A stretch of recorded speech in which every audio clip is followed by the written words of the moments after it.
बस का पहिया सड़क पर धंस गया। चंद्रशेखर संवाददाता इस वक्त हमारे साथ फोन लाइन पे हैं। चंद्रशेखर, कैसे हुआ यह हादसा?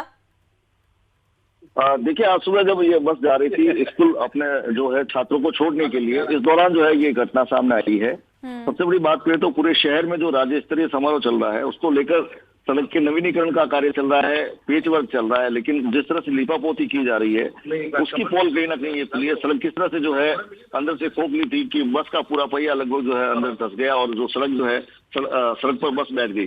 जब उसके बाद जो बच्चों को अन्य विकल्प से जो है स्कूल छोड़ा गया और मौके पर कैन मंगवा कर जो है बस को बाहर निकाला गया।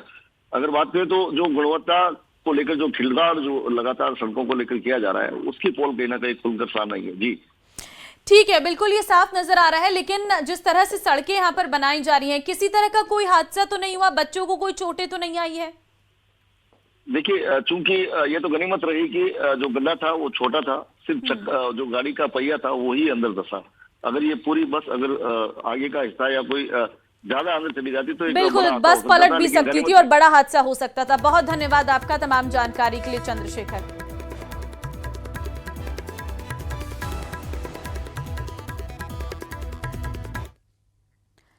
सीकर के रेवासा धाम में आज से श्री सीएपीए मिलन समारोह शुरू हो रहा है। यहाँ 9 दिन तक बड़ा धार्मिक आयोजन होगा। आरएसएस प्रमुख मोहन भागवत रेवासा आएंगे और इसके अलावा धीरेन्द्र शास्त्री सहित देश भर के बड़े संत शामिल होंगे। राघवाचार्य महाराज की प्रतिमा का अनावरण होगा और इस दौरान इंद्रेश उपाध्याय श्रीमद् भागवत कथा सुनाएंगे। तो आज से रेवासा धाम में श्री सीएपीए मिलन समारोह शुरू हो रहा है। 9 दिन तक ये बड़ा धार्मिक आयोजन होगा। आरएसएस प्रमुख मोहन भागवत रेवासा आएंगे और इसके अलावा धीरेन्द्र शास्त्री सहित देश भर के बड़े संत इसमें शामिल होंगे। सुरक्षा एजेंसियां चौकन्नी हो गई हैं। कुछ ही घंटे की तफ्तीश के बाद एक शख्स को गिरफ्तार किया गया। अब तक की जांच में यह बात सामने आई है कि युवक ने नशे की हालत में धमकी भरा फोन किया था। सीएम ऑफिस को फिर मिली बम से उड़ाने की धमकी। नशे में कंट्रोल रूम को कर दिया कॉल। आरोपी गिरफ्तार, जांच जारी। ये दूसरा मौका है जब सीएमओ को बम से उड़ाने की धमकी मिली है। जिस अज्ञात नंबर से कंट्रोल रूम में कॉल आया, पुलिस ने उसे ट्रेस करते हुए झुंझुनू से एक शख्स को पकड़ा है। उसने नशे में मुख्यमंत्री कार्यालय को बम से उड़ाने की धमकी दी थी। फिलहाल आरोपी से पूछताछ की जा रही है। उसकी कॉल डिटेल खंगाली जा रही है। साथ ही मामले की गंभीरता को देखते हुए अधिकारी इसकी निगरानी कर रहे हैं। तस्वीरें आप देख सकते हैं कि किस तरीके से जैसे ही बम से उड़ा देने की जो धमकी की सूचना मिली उसके बाद में तमाम एजेंसियां हरकत में आती है, अलर्ट यहां पर होती है। बम निरोधक जो दस्ता है वो मुख्यमंत्री कार्यालय और सचिवालय के विभिन्न हिस्सों को खंगालने में जुटा हुआ है। इससे पहले 26 जुलाई को भी सीएम ऑफिस और जयपुर एयरपोर्ट को बम से उड़ाने की धमकी मिली थी। पुलिस, एटीएस और साइबर टीम इस तरह की घटनाओं के बाद जांच में जुटी है। न्यूज़ 18 राजस्थान के लिए रोशन शर्मा की रिपोर्ट। अलवर के राजगढ़ से बड़ी खबर आपको देंगे। कार ने पुलिस की गाड़ी को टक्कर मारी है और आपको बता दें हादसे में 4 पुलिसकर्मी सहित 8 लोग घायल हुए हैं। आरोपी को ले जा रही थी ये पुलिस। टक्कर के बाद कार में आग लगी। फायर टीम ने आग पर काबू पाया। हादसे में घायलों को अलवर रेफर किया गया है। दिल्ली से जयपुर जाते समय हादसा हुआ है। दिल्ली मुंबई एक्सप्रेसवे के चैनल नंबर 120-500 पर यह हादसा हुआ है। तो कार ने यहां पर पुलिस की गाड़ी को टक्कर मारी है। इसमें 4 पुलिसकर्मी समेत कुल 8 लोग घायल हुए हैं और सभी को आगे अलवर रेफर कर दिया गया है। टक्कर के बाद कार में आग भी लग गई। मौके पर पहुंची फायर ब्रिगेड ने आग पर काबू पाया है। हादसा किस वजह से हुआ इसकी जांच की जा रही है। देखिए, पुलिस की ये टीम यहां पर कैदियों को लेकर जा रही थी। अलवर से बड़ी खबर है। वैशाली नगर में पिकअप लेकर पहुंचे गौ तस्कर। पिकअप में गौवंश को भरने का कर रहे थे प्रयास। गौ तस्करों की सूचना गौरक्षकों को मिली है। गौरक्षकों के पहुंचने पर गौ तस्कर मौके से फरार हुए हैं। एक गौ तस्कर को पकड़कर उसके चंगुल से गौवंश छुड़वाया गया है। पुलिस मामले की जांच में जुटी हुई है। तो पिकअप में गौवंश को भरने को लेकर ये पूरा मामला सामने आया है। गौ तस्करों की सूचना के बाद यहां पर टीम पहुंची है। गौ तस्कर मौके से फरार हुए हैं।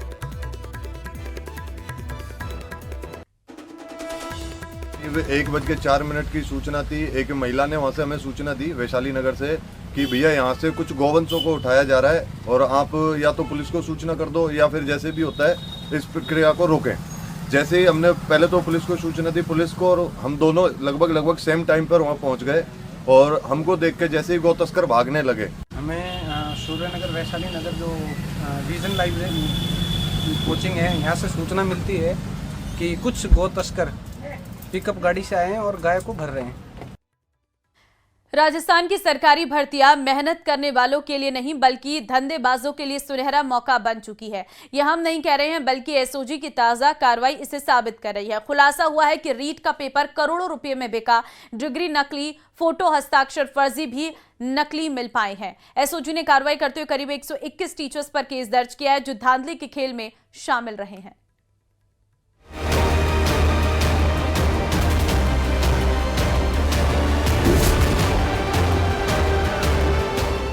शिक्षा भर्ती परीक्षा में धांधली का खुलासा, 121 शिक्षकों पर चला कार्रवाई का चाबुक, फर्जीवाड़े से नौकरी हासिल करने का आरोप।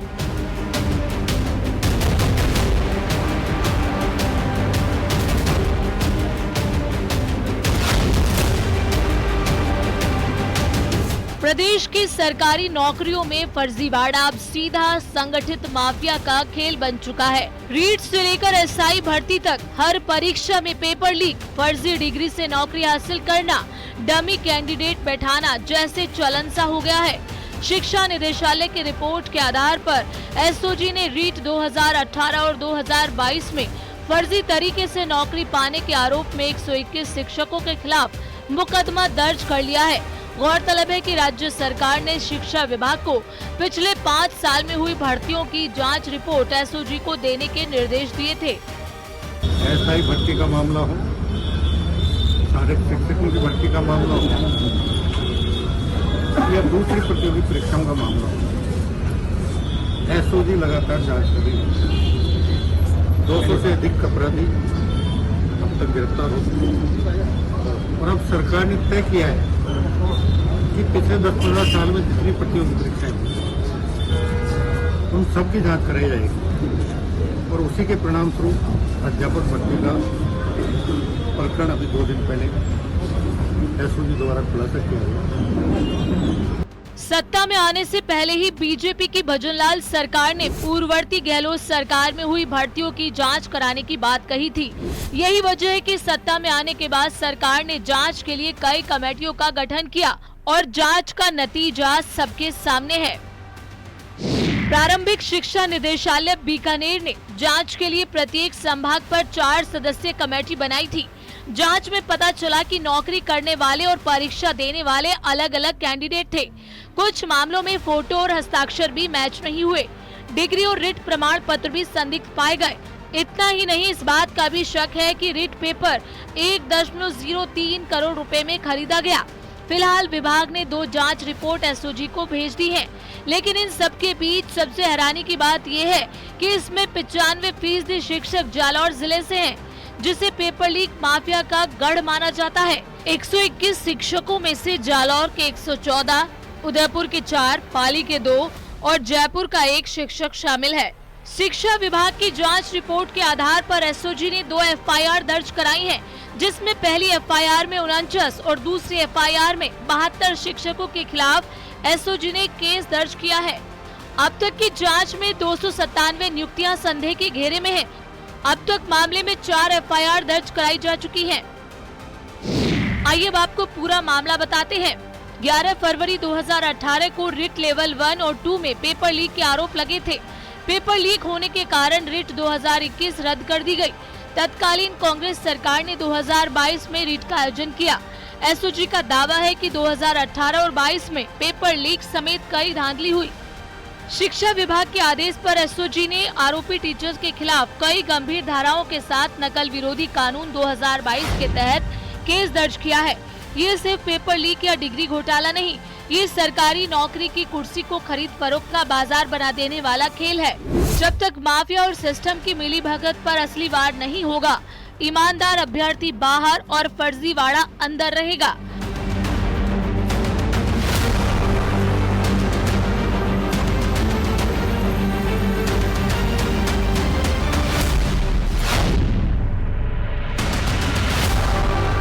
अब एक बड़े फर्जीवाड़े का जो मामला उजागर होने के बाद में एसओजी अब इनके ऊपर पूरी तरह से निगरानी रखे हुए हैं। साथ ही साथ अब इनके सारे जो डॉक्यूमेंट्स हैं वो वेरीफाई हो चुके हैं। हो सकता है इनकी जो डिग्रियां हैं वो भी फर्जी साबित हो सकती है। इसको लेकर के एसओजी अब पूरी जांच कर रही है। अब विभिन्न प्रकार की जो एजेंसियां हैं उसकी जो निगरानी है वो भी जालोर जिले के ऊपर बढ़ चुकी है। एसओजी के इस कदम से जालोर जिले में जो पेपर लीक माफिया है उनमें काफी हड़कंप मचा हुआ है। कई ऐसे मामले जो हैं उनके खुलासे होने की संभावना बढ़ चुकी है। न्यूज़ 18 के लिए रेवाशंकर, जालोर। सीएम भजनलाल आज लेंगे कई अहम बैठक। आर्मी डे परेड की तैयारियों को लेकर लेंगे बैठक। दोपहर 12 बजे मुख्यमंत्री आवास पर यह बैठक होगी। 1 बजे राइजिंग राजस्थान के एमओयू को लेकर समीक्षा बैठक। दिसंबर में होने वाले आयोजन की समीक्षा होगी। पीएचईडी की लंबित बजट घोषणाओं की क्रियान्वयन की समीक्षा। शाम 4 से 5 से 6 बजे तक ये समीक्षा बैठक रहने वाली है। तो बड़ी खबर आज आपको दे रहे हैं। मुख्यमंत्री आज कई अहम बैठकें लेने जा रहे हैं, जिसमें सबसे पहली बैठक आर्मी डे परेड की तैयारियों को लेकर लेंगे। दोपहर 12 बजे मुख्यमंत्री आवास पर यह बैठक होगी। आपको बता दें 1 बजे राइजिंग राजस्थान के एमओयू को लेकर समीक्षा बैठक है और दिसंबर में होने वाले आयोजन की होगी समीक्षा। पीएचईडी के लंबित बजट घोषणाओं की क्रियान्वयन की समीक्षा भी करेंगे।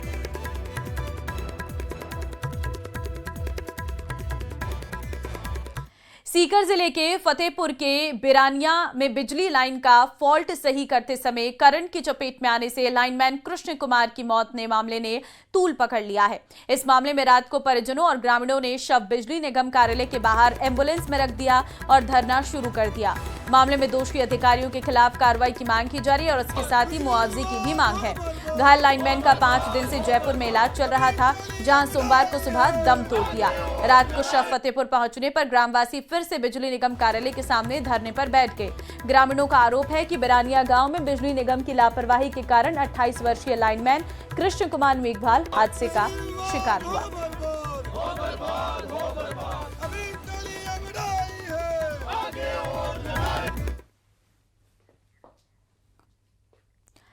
धौलपुर में सड़क में धंसी है बस। स्कूल बस का पहिया सड़क पर धंस गया है और सड़क पर लीपापोती की खुल गई पोल। प्रतापनगर थाने से 100 मीटर की दूरी का मामला है। स्कूल बस में सवार थे स्कूली छात्र छात्राएं। तो जानकारी इस वक्त आपको हम दे रहे हैं। जोधपुर में सड़क पर स्कूल बस के धंसने का ये पूरा मामला सामने आया। स्कूल बस का पहिया सड़क पर धंस गया। चंद्रशेखर संवाददाता इस वक्त हमारे साथ फोन लाइन पे हैं। चंद्रशेखर, कैसे हुआ यह हादसा? देखिए, आज सुबह जब ये बस जा रही थी स्कूल अपने जो है छात्रों को छोड़ने के लिए, इस दौरान जो है ये घटना सामने आई है। सबसे बड़ी बात करें तो पूरे शहर में जो राज्य स्तरीय समारोह चल रहा है उसको लेकर सड़क के नवीनीकरण का कार्य चल रहा है, पेच वर्क चल रहा है, लेकिन जिस तरह से लीपापोती की जा रही है उसकी पोल कहीं ना कहीं ये खुली है। सड़क किस तरह से जो है अंदर से खोख ली थी कि बस का पूरा पहिया लगभग जो है अंदर धंस गया और जो सड़क जो है सड़क पर बस बैठ गई। जब उसके बाद जो बच्चों को अन्य विकल्प से जो है स्कूल छोड़ा गया और मौके पर कैन मंगवा कर जो है बस को बाहर निकाला गया। अगर बात करें तो जो गुणवत्ता को लेकर जो खिलगाड़ जो लगातार सड़कों को लेकर किया जा रहा है उसकी पोल कहीं ना कहीं खुलकर सामने आई है। जी ठीक है, बिल्कुल ये साफ नजर आ रहा है, लेकिन जिस तरह से सड़कें यहाँ पर बनाई जा रही हैं, किसी तरह का कोई हादसा तो नहीं हुआ? बच्चों को कोई चोटें तो नहीं आई है? देखिए, चूंकि ये तो गनीमत रही कि जो गड्ढा था वो छोटा था, सिर्फ जो गाड़ी का पहिया था वही अंदर धंसा। अगर ये पूरी बस अगर आगे का हिस्सा या कोई ज्यादा अंदर चली जाती तो बिल्कुल बस पलट भी सकती थी और बड़ा हादसा हो सकता था। बहुत धन्यवाद आपका तमाम जानकारी के लिए चंद्रशेखर।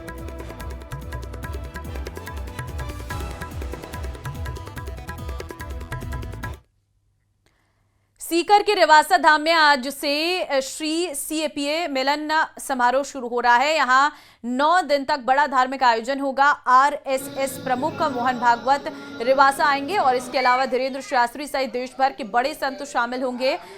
राघवाचार्य महाराज की प्रतिमा का अनावरण होगा और इस दौरान इंद्रेश उपाध्याय श्रीमद् भागवत कथा सुनाएंगे।